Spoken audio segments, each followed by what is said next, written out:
This is Politics Media 101. I'm Jeff Browning. This week, our co-founders Justin Higgins and John Gunnison sat down to discuss some issues in the news, including big policy packages that are currently under consideration in Congress and the personalities they hinge on. For more information and past episodes, please visit our website, pm101.live. Please also take a second to subscribe on whichever streaming service you're using right now so you don't miss our next episode. Without any further ado, let's roll the tape. Good evening. Good evening, Mr. Gunnison. There has been a ton of stuff that has happened in the last week in the world of politics, hasn't there, Ben? Indeed, there has. Keeping an eye on some international events, some of which involve the United States. You know, what's going on in Sri Lanka is quite remarkable. But also, Biden is taking his first visit to the Middle East as president. So that's something, of course, I'm keeping a close eye on. Yeah, and in addition to his trip over to the Middle East, John Bolton, former national security advisor, yesterday admitting to planning coups, or admitting maybe inflating his role a little bit on CNN, talking about committing coups and planning coups. We've had another January 6th hearing. We've had Steve Bannon get his butt handed to him in court. We've had a lot of criticism of Merrick Garland and the DOJ through a New York Times piece, and then all the talking heads on former prosecutors on TV. And maybe one of the most important things, potentially a new round of hearings for January 6th set up at the end of August, which politically would be good, and we can get into that. But then also there's been a resurgence of the Build Back Better initiative, a skinny version. Well, the first thing that we need to talk about is the UK Conservative Party leadership contest. Just kidding. Just kidding. Let's talk about the United States. Justin, I know that you are our Capitol Hill insider, having worked as a legislative assistant for a number of years, and have a pretty good grasp of how the sausage gets made in Washington, the legislative process, so to speak. As they used to say in that Schoolhouse Rock video, I almost said School of Rock video, how a bill becomes a law. Am I right? So we've got the man himself with us. We can get a good view from you on what's happening with this reconciliation bill. And you can tell us how we should interpret the clues that we're seeing from some of the political reporting.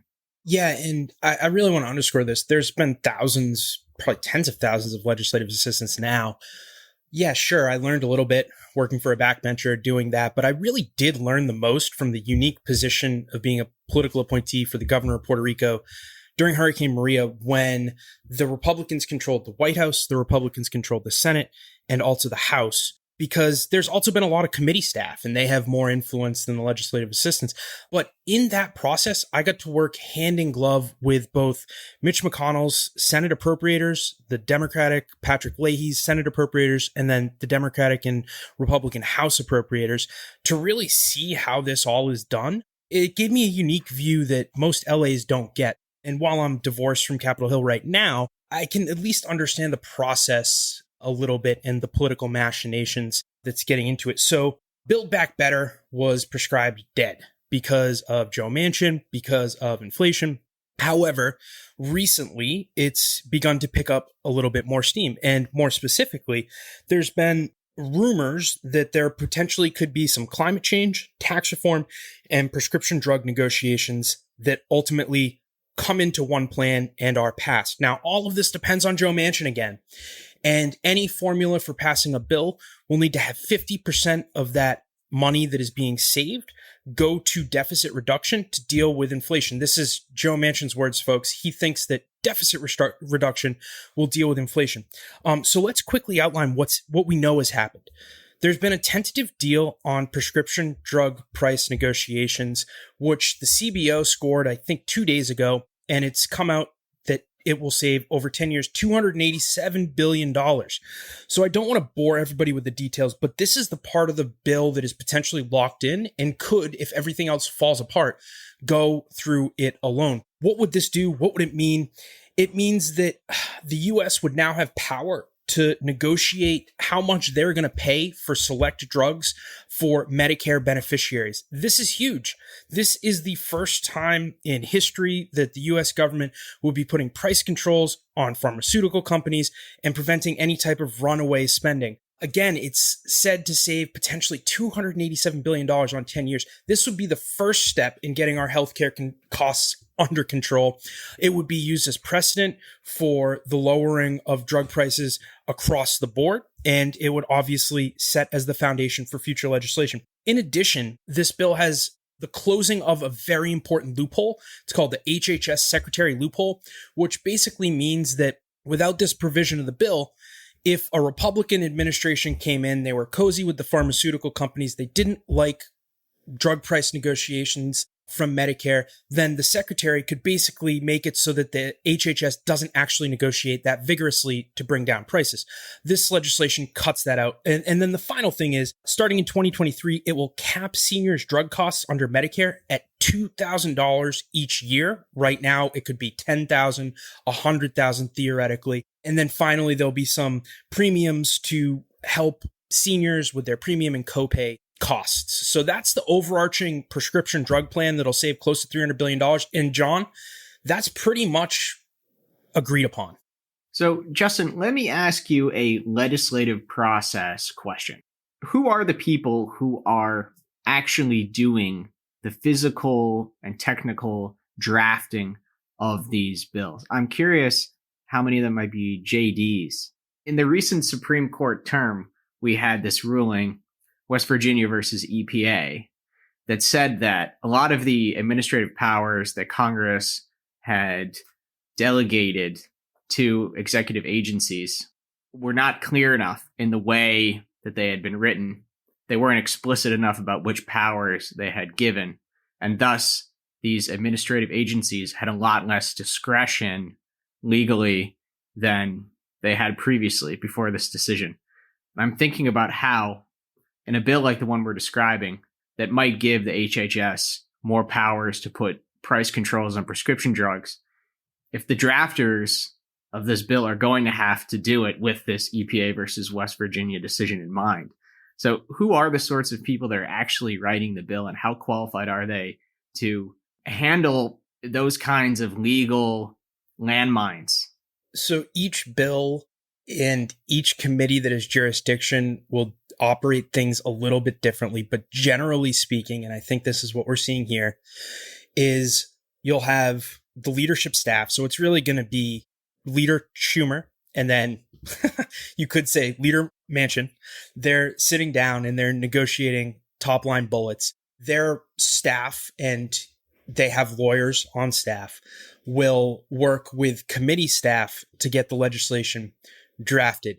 The committee staff has, Harvard JDs and Yale JDs on their staff, but they will also, a lot of the time, rely upon CRS, which is the Congressional Research Service. John, if you remember this from your intern days.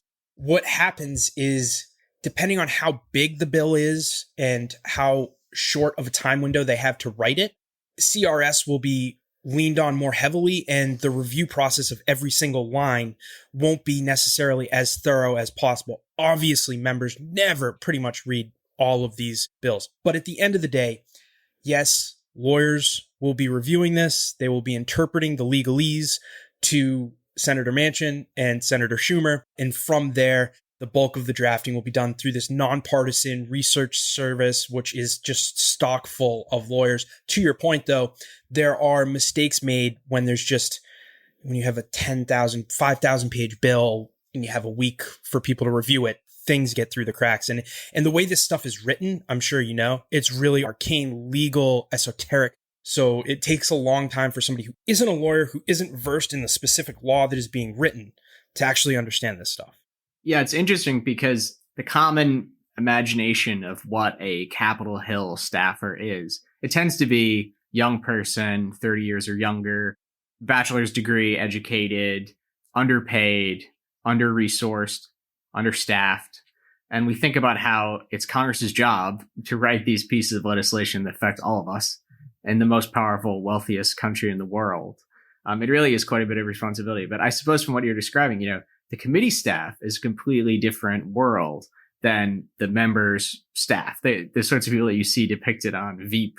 Those aren't the people who are writing the laws. It's the committee staff. And this is a completely different character of personnel. You and I know some committee staff that would fit very well into Veep, or former committee staff. So, I mean, it's a wide-ranging plethora, but yes, they tend to be a little bit older than 30. They tend to have institutional knowledge. But you did bring up the EPA stuff, and that's actually very important. So the prescription drug pricing is relatively done. It's something that everybody can agree upon. The question is whether or not we add climate change and tax reform into this bill. So you touched on the EPA ruling. One of the main areas where Build Back Better fell apart, but Manchin is negotiating with Senator Tom Carper, who's the committee of jurisdiction. So that's why I just vaguely said committee staff last time, because there are so many committees involved in everything else, was methane emissions and capping methane emissions and potentially fining companies if they don't abide by EPA regulations. Now, not to get too far into it, but we actually talked about this with the CSIS Energy folks as way back, like a year ago, as one of the main pieces of the Biden climate change agenda. And this fell apart because the EPA created a regulation saying that companies have to abide by certain methane emissions. Democrats wanted to also fine companies that didn't abide by these methane emissions. The Supreme Court ruling now kind of throws into question the EPA's power. So what you're potentially going to have happen is there needs to be a compromise, because that's still outstanding, but it's potentially going to be where if the company doesn't abide by the EPA regulation, that's when they get fined. And that could potentially ameliorate Joe Manchin's concerns. The other areas where there is a little bit of negotiation that is outstanding is Democrats want tax credits for electric cars. Think about it. The folks that buy $40,000, $50,000 Teslas, even more, the electric Mercedes, expensive cars. And Joe Manchin's like, we can do tax credits, but I'm not going to give a giveaway to wealthy people. And I personally agree 100% with Joe Manchin. We don't need to be giving evil billionaires like Elon Musk taxpayer-funded dollars to sell his cars when it's going to be people making $250,000 a year that are reaping the benefits of this. So while Manchin's okay with tax credits, it's probably going to have some resolution of means testing. I would hope that tax credits don't go to anybody making over $100,000 a year at least. The other sticking part is tax credits for wind and solar companies. So this is, again, it's not the coercive measure of climate change policy like the methane emissions could be, but this is more the carrot than the stick, where if you're a solar or wind producer, most Democrats, all Democrats, want to just give you direct payments, direct subsidies for what you're doing and the greenhouse gas emissions that you are lowering. Joe Manchin's like, I am not for paying large energy companies money directly to produce energy. It just doesn't make sense to give away these hard-earned taxpayer dollars. So some type of compromise could come out where instead of just paying all of these companies one-offs, you're just paying these nonprofits. So all of that could result in $350 billion in savings. If you remember from our beginning, the prescription drugs is roughly going to save $300 billion. The energy is going to spend $300 billion. So that's a net zero. Anything that happens, 50% of the spending needs to go towards deficit reduction. So now, John, we're left with $300 billion of money that needs to go to deficit reduction. So I suppose that if you want to reduce the deficit, you've basically got two pretty straightforward options. You can cut spending or increase revenue. And those are both things that are appealing at a time of inflation in the US economy, right? Because the interest is in slowing down demand. Right now, the demand for consumer products is too high for the supply in the market. There's too much money and not enough stuff, and too much interest in buying stuff. And that's why we're seeing prices increase to the extent that they have, complicated by all kinds of supply chain bottlenecks and so on, the pent-up demand from the pandemic, how low interest rates have been. But also this taxation matter. I suppose by increasing taxes, you would probably do something to address inflation, wouldn't you? Because you'd be driving down demand for a lot of these sorts of products. I suppose that's probably a difficult argument to really communicate as a political policy matter, because generally the consumer is upset about inflation because it's hurting them financially, and increasing taxes does the same thing. Even though it could be a means to the end of lowering inflation, it certainly would be, it's not an easy pill to swallow, is it? So I suppose that that's probably not something that they've really discussed as they're communicating. It's going to be really difficult, and I'm not a tax expert, so I'm just going to list off the provisions that are being debated and supported by Manchin and the money that it could save. So we're at 300 billion savings from prescription drugs, 300 billion potentially spending from climate change. There's also 200 billion that needs to be spent, very likely, to extend Obamacare subsidies, make them permanent, that were originally widened during the pandemic. It just gives more people better access to healthcare. So now we're at a $200 billion deficit where we need to now come up with $500 billion in spending. It favors a 3.8% tax on wealthy individuals and couples who earn more than $400,000 or $500,000 for the couples. And that will save roughly $200 billion. There'll be another $200 billion saved by imposing a new tax on pass-through income, which I don't know what that is. I think it's corporations and accounting tricks and kind of cracking down on that. So now we're at $200 billion in saving. We still have another $300 billion that we need to get to. That's where it gets a little funky. The White House has math that I don't know if Joe Manchin supports, but they argue that by cracking down on tax cheats, cracking down, and that is the most wealthy among us, that there is $400 billion that could be saved just naturally by the IRS doing their job. That would obviously get us to where we need to go. The only stick up here, in addition to everything not being finalized, it's still being a moving ball and moving boat, is moderates from Hawaii, Ed Case, New Jersey, Gottenheimer. There's a few other states, Nevada, Susie Lee. They are adamant, and there's enough of them to sink this bill, that they will not support any tax reform without this SALT provision, which allows for the deduction for basically wealthy individuals on state and local taxes from their federal taxes. So that's kind of where we're at, John. It's all in the air. Everything's being discussed except for prescription drugs. That's the thing that could potentially move forward. Yeah, so I remember hearing quite a bit about this SALT issue, and it's SALT, state and local tax, right? SALT, SALT, state and local tax. And I think that this is kind of an interesting one. This became an issue, especially during the TCJA, Tax Cuts and Jobs Act, which was the only real major piece of domestic policy legislation that came out of the entire Trump presidency. It was mostly focused on decreasing the corporation tax, because the U.S. corporation tax had historically been well above the competitor economies, lowering it from about 30 to, I think, 21%. Is that correct? And so in order to do this, they wanted to do it through this reconciliation process, the same process that this piece of legislation will go through, which says that you can get around 60 vote cloture, the filibuster, as it's sometimes called, if you pass tax and spend measures that don't increase the budget deficit outside of a 10-year window. It's a very strange mechanism, but it gives you a window into the arcane Senate rules. And part of how they were able to fit this massive corporation tax cut into that 10-year window of deficit neutral was to eliminate this tax deduction, because that increased the revenue. So it helped balance the cuts. And this, I think, has been kind of an interesting controversy, because the arguments against a deduction for state and local taxes are pretty compelling. I mean, because essentially it's the federal government subsidizing a lot of spending in these states by incentivizing the states to put their tax higher than they need to. It also reveals Congress at its most parochial, right?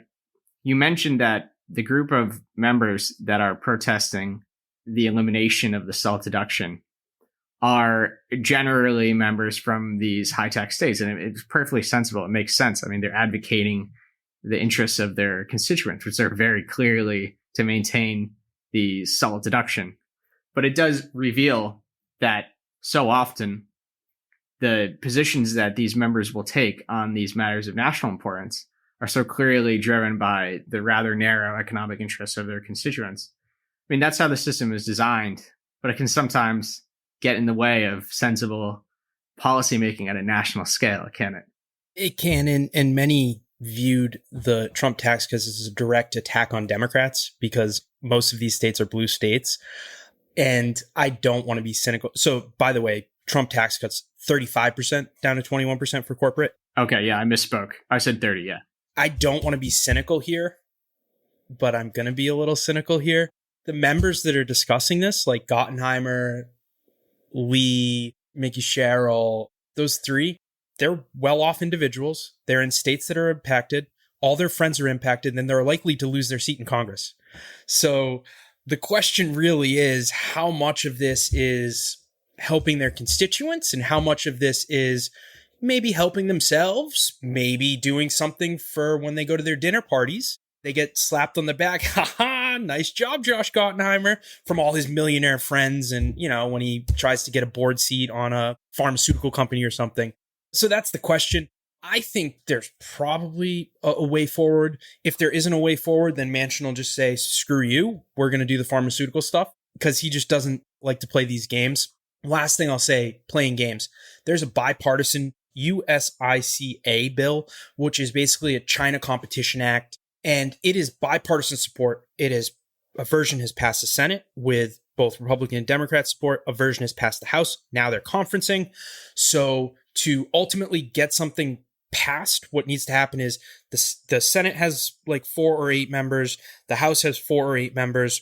They negotiate and they reconcile the differences between the two bills.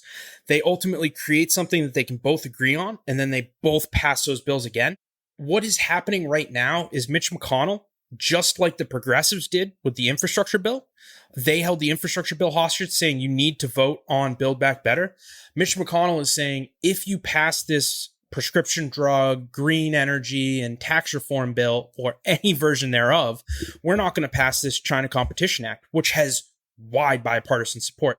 So it's just very important to realize that the main impact is people are struggling to buy cars, whether new or used. Computer prices are surging. Phone prices are surging.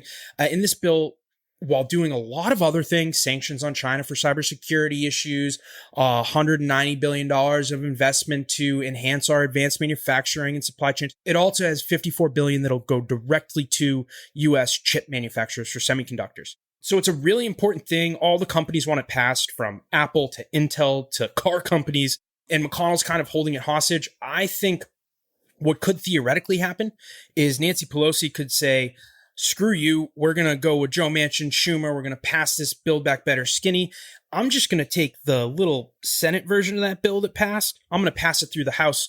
Republicans can't vote on anything at that point. That's not very likely. What's likely to happen is Build Back Better, skinny, some version thereof passes. Still going to be a hard uphill battle to pass that.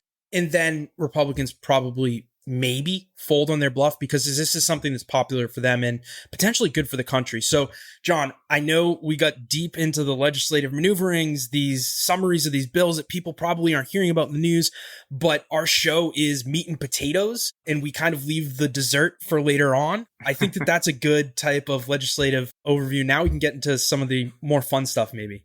If we've been getting into the weeds a bit on the policy aspects of it, let's look at something very superficial that's related to this whole process.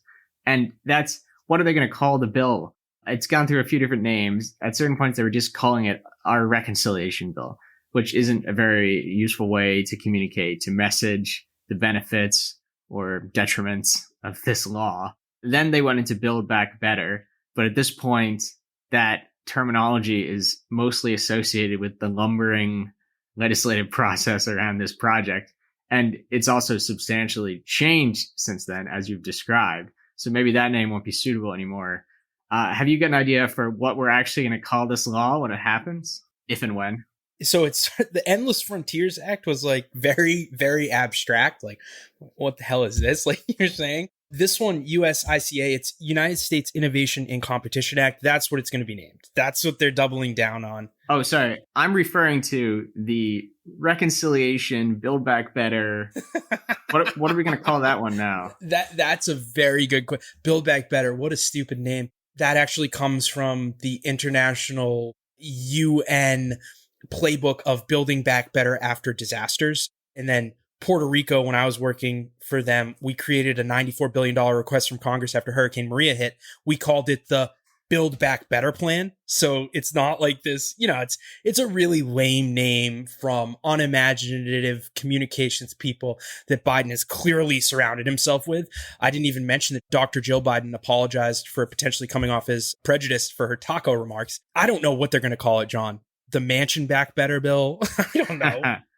Yeah. Maybe it should be named after Manchin at this stage because it really is something that he's had so much influence on. But yeah, I was saying that for some period of time, they were just calling it, this is our reconciliation bill. Reconciliation. There's reconciliation bills quite often. The TCJA was a reconciliation bill. I mean, it's not a very good way to describe it or to communicate to the public what it's about. Obamacare was a reconciliation bill. Yeah. The Build Back Better, like I was saying, it can't be a very good name at this point because at this point, it's mostly associated with the lumbering drafting process. When you hear about Build Back Better, you think about the frustrating headlines about Joe Manchin and all of that. So they'll have to come up with something. Maybe you can. I mean, you're the master communicator here. You could think of a really good name other than Manchin Back Better. Off the top of my head, something like the affordable medication bill. I don't know. There's so much they can do with it. You'll have to try to get climate, drugs, and taxes all into one concept. But you can't call it drugs. Yeah. Because it's just going to be a Democrat bill, and you don't want the far-right crazies like Lauren Boebert saying, oh, the Democrats want to give illicit drugs to American citizens for cheaper. You never know. Yeah. She might say that. I would respond to that and say, oh, but that's not what this is about. But then, I remember death panels and a few other things. So it's never really stopped the opposition. So let's move on to the January 6th hearing, and specifically afterwards, there was an interview between Jake Tapper and, I guess, CNN contributor now, John Bolton. Bolton's always a smug prick, to lack a better, more diplomatic term. And he came off very smug. And first he said, this was actually something he said second, but that the Republican Party doesn't have an authoritarianism problem. And I find that very hard to believe, especially with a lot of the National Review writers we've had on, for example. Charles C.W. Cook said they have a collective action problem in the Republican Party, and that if an authoritarian wants to take the reins, then there would be an authoritarian problem. And then you look at the laws that DeSantis is passing in Florida, in a lot of cases, which is just targeting corporations. I'm not saying he's an authoritarian, but I'm saying that that's misuse of government power that a lot of conservatives agree with. But Bolton basically shot that down, said it was offensive to even suggest so, despite the Republicans actively trying to whitewash January 6th. Then Bolton himself, it felt like, tried to whitewash January 6th because he basically told Jake Tapper that it wasn't a coup attempt by Trump because he was stupid and lazy. John Bolton, a former U.S. diplomat and one-time national security advisor to former President Donald Trump, on Tuesday told CNN he'd helped plan attempted coups in foreign countries. Bolton made the remarks in response to accusations that Trump pushed a multi-pronged effort to overturn the results of the 2020 U.S. election in a last-ditch and potentially illegal bid to remain in power. Asked about this allegation, the former Trump advisor suggested on Tuesday the 45th president was simply not competent enough to execute a, quote, carefully planned coup d'etat, adding, quote, as somebody who has helped plan coups d'etat, not here, but other places, it takes a lot of work, and that's not what he did. Bolton served as Trump's national security advisor in 2019 when Venezuelan opposition leader Juan Guaido called on that country's military to oust President Nicolas Maduro, claiming a recent election was illegitimate. Bolton supported Guaido. I can tell you there's a lot going on beneath the surface. The opposition is in constant contact with large numbers of admirals and other supporters within the Maduro administration. But Venezuela's military stuck with Maduro, who remained in power. Pressed on Tuesday by CNN anchor Jake Tapper to elaborate, Bolton said he would not get into specifics and did not mention Venezuela, but said, quote, it turned out not to be successful. Many foreign policy experts have, over the years, criticized Washington's history of interventions in foreign countries, but it is highly unusual for U.S. officials to openly acknowledge their role in stoking unrest in foreign countries.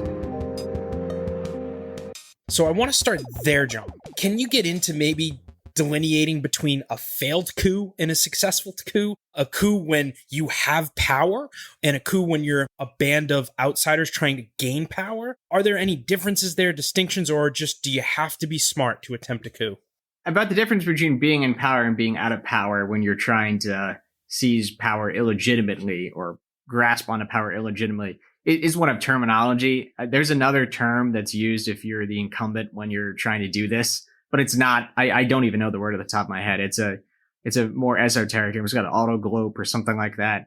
In the common parlance, the word coup has kind of evolved to encompass those seizures of power illegitimately once you're already in power. And the way that we described the Trump attempt to do so, maybe a putsch would be more accurate term for January 6th itself, but the whole process since the election of trying to illegitimately hold on to power, we could call it a coup and it would be understood what we mean. Sounds like tomato to me, man. Yeah. So first, I just want to respond to what really caught the headline, which was Bolton saying, "I've planned coups."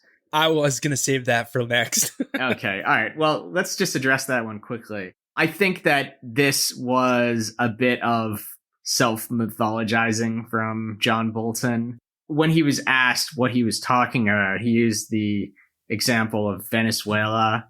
This was all in public reporting that the U.S. was supporting Juan Guaido's efforts to seize power when Nicolás Maduro, the incumbent president, appeared to have illegitimately run an election to hold on to power. He was an authoritarian, and it's worth saying that virtually all of the South American countries did recognize Guaido as being the legitimate leader of Venezuela at that time.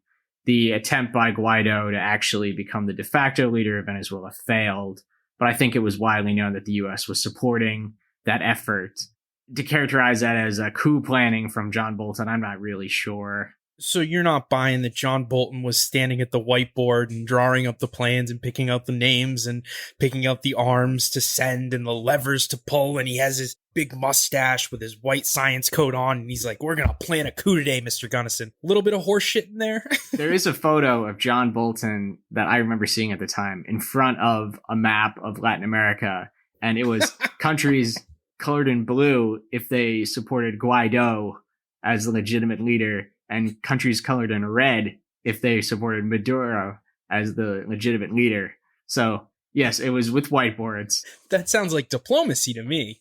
Coloring lines on the map. But yeah, I think that John Bolton has always tried to cultivate this image of himself as, a Henry Kissinger-esque grand schemer in world politics and someone who understands and appreciates the use of hard power and subversive power. So I'm not surprised that he's bigging himself up a little bit in that way. And maybe there's something more that he's referring to that we're not aware of. Maybe, but I also think that he was a fool. He did danger to the United States by coming out proudly boasting that he was planning coups on behalf of the U.S. government, specifically because when you have the freaks and weirdos like Glenn Greenwald try and undermine the January 6th committee and try and whitewash the Trump crimes and try and just blame Democrats for shining a light on this, he's then in his next breath going to justify his whitewashing by saying, look, you have John Bolton on CNN saying he committed a coup. These are the type of people that are trying to take down the Republican Party. They're the deep state, they're the establishment, and now they're with the liberals. And he's just going to use this in a messed up way that makes no sense to undermine. And then internationally, you're going to have folks say, look at when they're dealing on a more serious note, although that is serious, that's misinformation, that's information warfare. You're going to have folks negotiating with the U.S. who will point to this specifically in negotiations and say, how can we trust you? You have this guy saying this. Yeah, I mean, of course, this sort of comment is catnip for those who want to depict the United States as a nefarious actor in world affairs.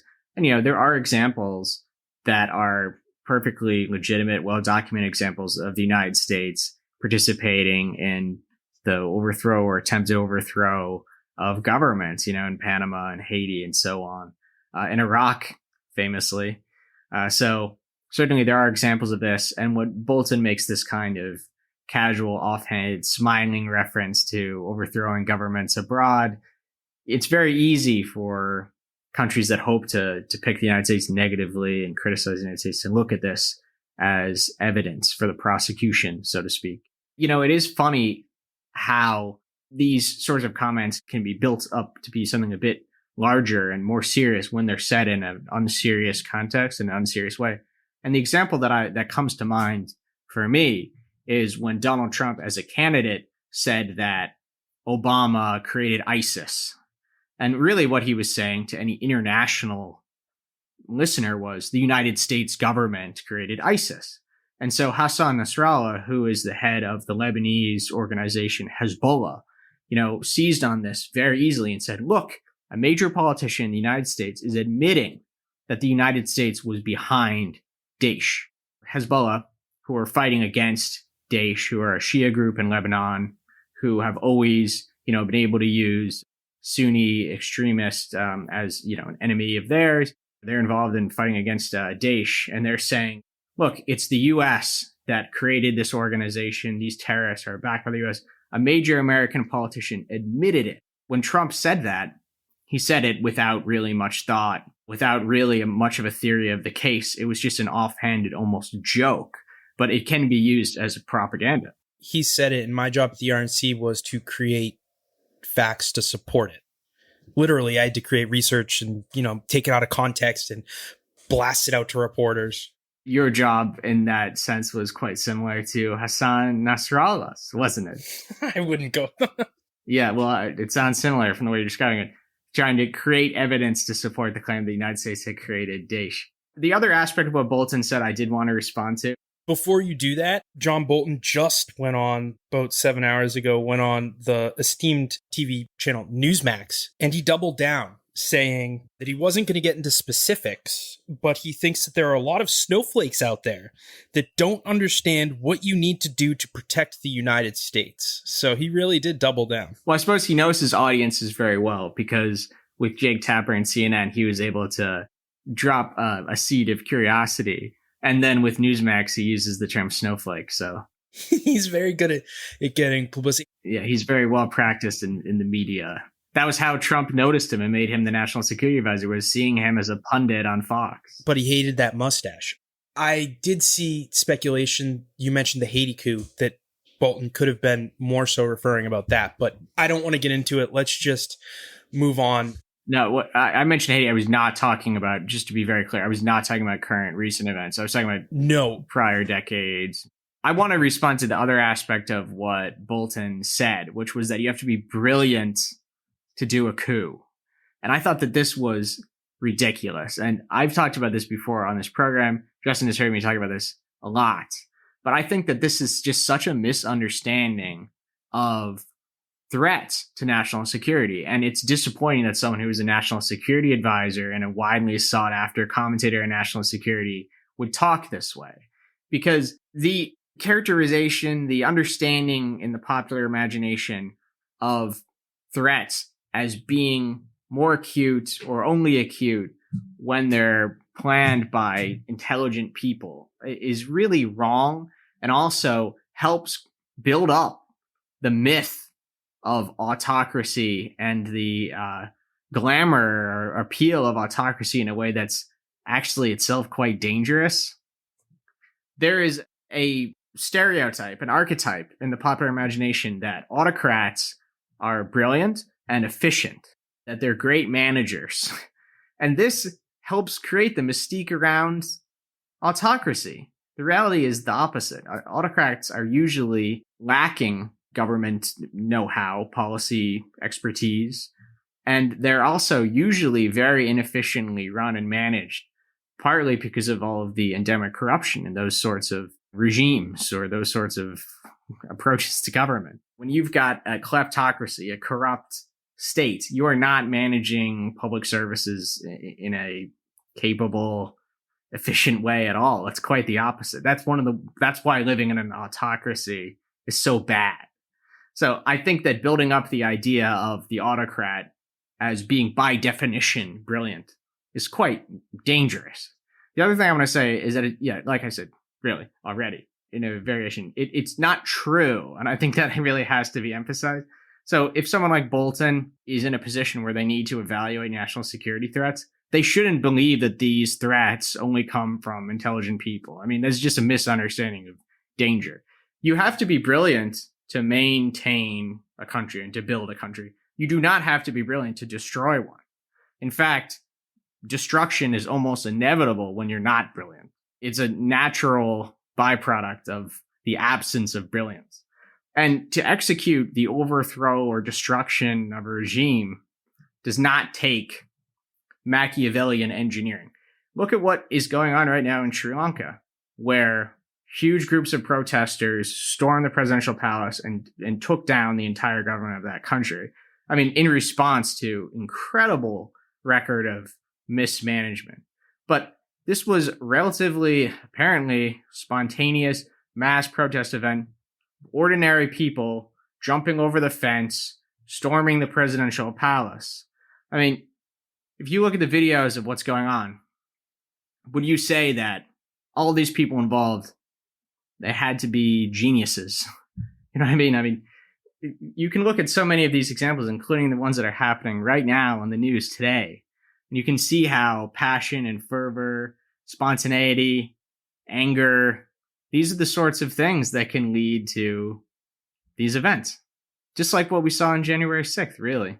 My point is that brilliance is certainly not in any way a prerequisite to the destruction of a state, the overthrow of a government.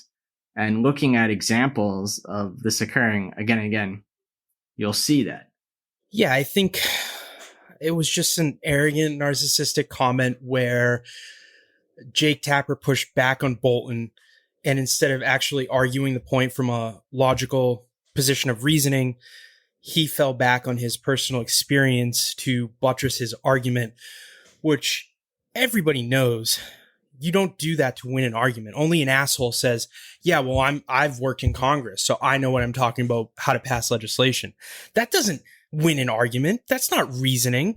That's just falling back on credentials. And he probably made up these credentials, to be honest. Yeah, like I said, it exposes him as being someone who really probably shouldn't be listened to and evaluating At all. national security threats.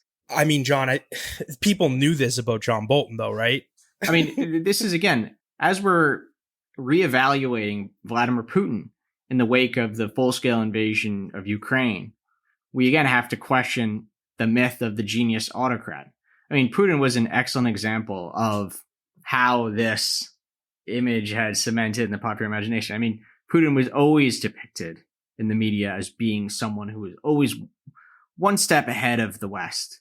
4D chess, a genius, a brilliant master strategist. As we're seeing what's happening in Ukraine, it exposes the truth, which was that Putin is deranged. He's paranoid. He follows obsessions way further than is appropriate or sensible. And the absolute destruction that's occurring in Ukraine and the mass suffering and misery and displacement is a consequence not of strategic genius, but of idiocy. Idiocy is more dangerous than genius, than brilliance. And I will keep repeating this every time I hear somebody like John Bolton, who's meant to be a key expert evaluator of national security threats. They keep propagating this enormous misunderstanding of human events. The last thing I wanted to hit on was there is, I think it's next Thursday during primetime, is the final January 6th hearing of this series. It was originally scheduled that the hearings would end, I think, in June. Then they were pushed into July, and then people thought that this hearing, which was supposed to take place tomorrow evening, would be the last one of the committee. Hugo Lowell, friend of the show, he's over at The Independent, he just recently broke that the committee is discussing whether or not to hold a second series of hearings beginning at the end of August. So you would assume the second series of hearings would run at least through September and maybe even into October. Now, I'm just going to look at this honestly. I think the hearings have been very good. They've been serious. They've been, I don't know, you want to say down the middle, but they've been a somewhat honest look at what happened, the evidence that they have, in a narrative that almost is similar to the way a grand jury would be brought out. You're hearing one side of the story. I think it's a very convincing one and compelling one. I think that from my perspective, I hope that they have enough information that is legitimately worth an hour or two of people's time to go and do these primetime shows in August. But if they do, and if they continue to legitimately uncover new information, and they're getting leads and working with new sourcing, politically, this is exactly what you want. You want news to break in September and October heading into an election. You've heard of the October surprise. You saw how Jim Comey kneecapped Hillary Clinton's campaign multiple times. You saw when WikiLeaks broke, it was right around that time period, steady drumbeat of information. So if this is to be of substance, John, I think that there is potential. Maybe it influences one or two congressional races, but there is the potential for a positive impact here, especially if somebody like Trump announces that he's going to run in 2024 before these elections. I just worry that if they're trying to stretch this out for political purposes, that they could get a bit over their skis and it could be negative. Even though this is a congressional body composed of politicians, I tend to look at it a little bit less through a partisan political lens. Obviously, the participation of Liz Cheney and Adam Kinzinger demonstrates that there's a bipartisan component here. Furthermore, if you look at the strategy at play and how they've organized and refined their arguments and messages, you can see that they have made a very deliberate effort to try to complement the Republican Party as an institution and as a system of values at any opportunity. I'm thinking in particular of the hearings that have focused on Vice President Pence and the election supervisors in Arizona and Georgia. They've tried so hard to depict the Republican Party as a positive force in American politics. It seems to me like the goal is less to set up an election win and more to create an off-ramp for the Republican Party away from Trumpism. In the hearing that they had that focused on Vice President Pence, they kept on returning to the commonly understood Republican Party value system in a positive way. They really emphasized how Pence looked to the Bible for influence and inspiration as he made the decision not to participate in the effort to obstruct the Electoral College vote count. And they depicted this as being such a positive thing. They did the same when they spoke to the election supervisors from Georgia and Arizona. They talked about your values as a Republican, your values as a Christian American, all of the things that, we kind of associate with the Republican Party. They depicted this in the most positive way possible. And almost all of the witnesses that they've collected have been Republicans, and they've addressed this aspect of it. Even the witness that they had this week, who was someone who was caught up in pro-Trump, extreme right-wing, terroristic propaganda on the internet. They brought him there and they said, you attacked the Capitol, but at heart, you're a guy who cares about your family and religion and your job and your country, right? I mean, isn't that how you got caught up in this in the first place? They're trying so hard to demonstrate the positive core of the Republican Party. And they're going out of their way to do so. And that's why I look at this and I think, I'm not really sure that this is really being designed for the election. I think that the goal here is a little bit different.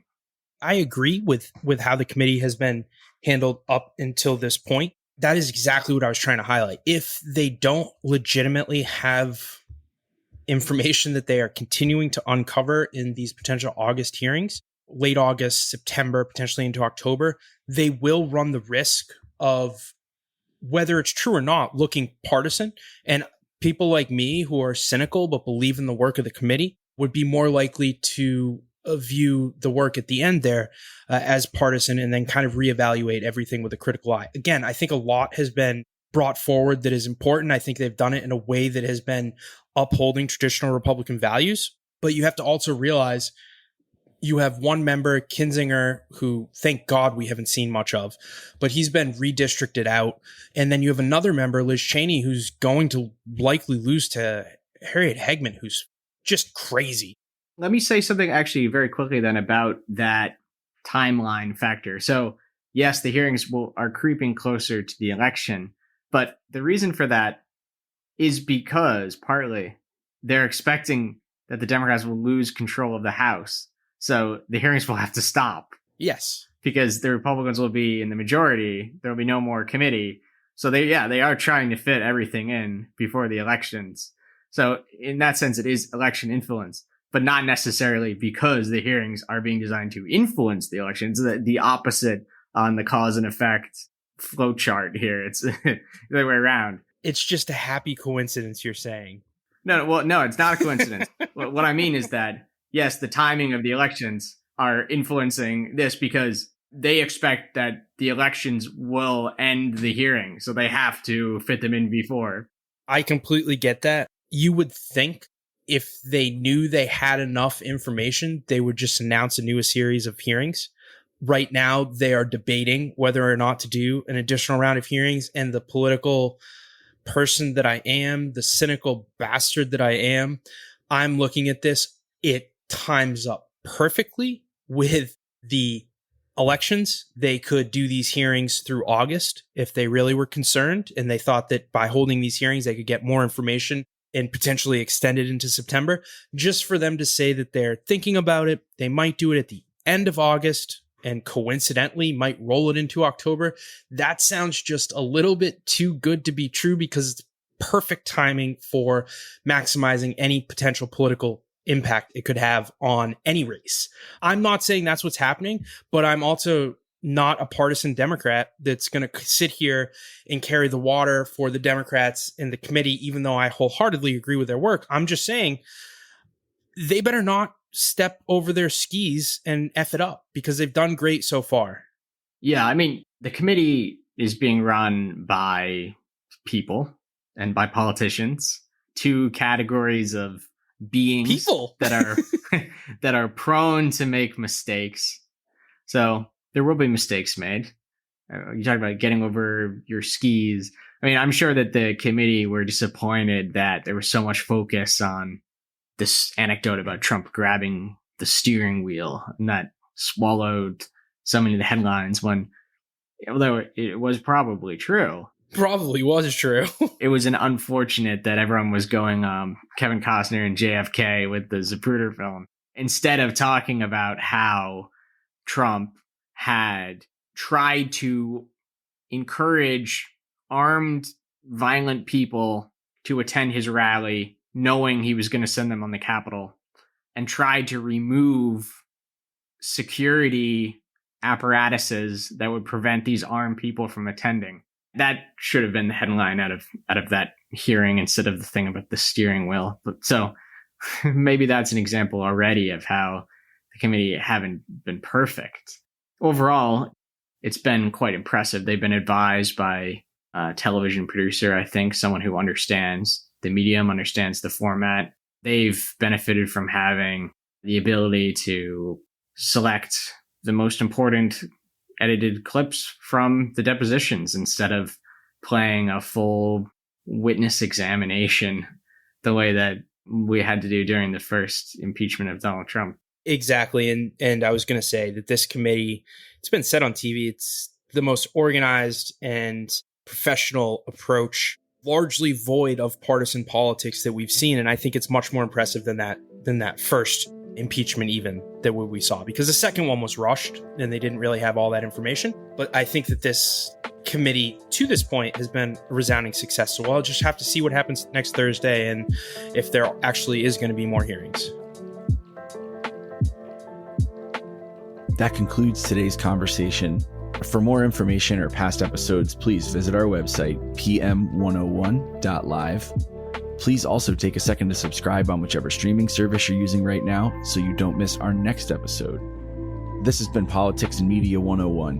Wherever you are in the world, thank you for being part of this community. I'm Jeff Browning. On behalf of our co-founders Justin Higgins and John Gunnison, we hope to hear from you soon.